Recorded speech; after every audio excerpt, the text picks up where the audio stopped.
In today's video, I'm going to teach you how to create and use coupons in Thinkific. To get started, head over to your admin dashboard. On the left-hand menu, click Market and Sell, then select Coupons.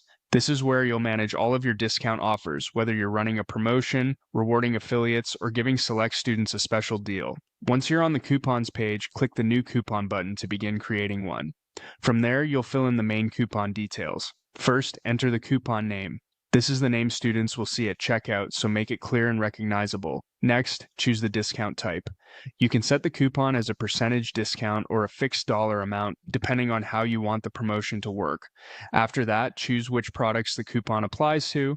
You can make it valid for all products or limit it to specific courses or bundles if you want a more targeted offer. If your course includes a subscription or payment plan, you'll also see a duration option.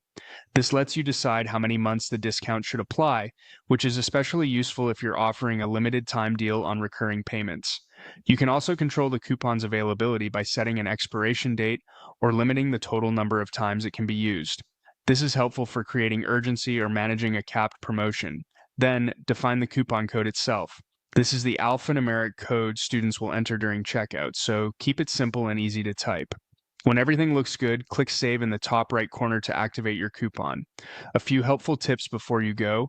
If you want to reduce friction at checkout, you can share an auto-apply link by adding your coupon code to the end of your course landing page URL.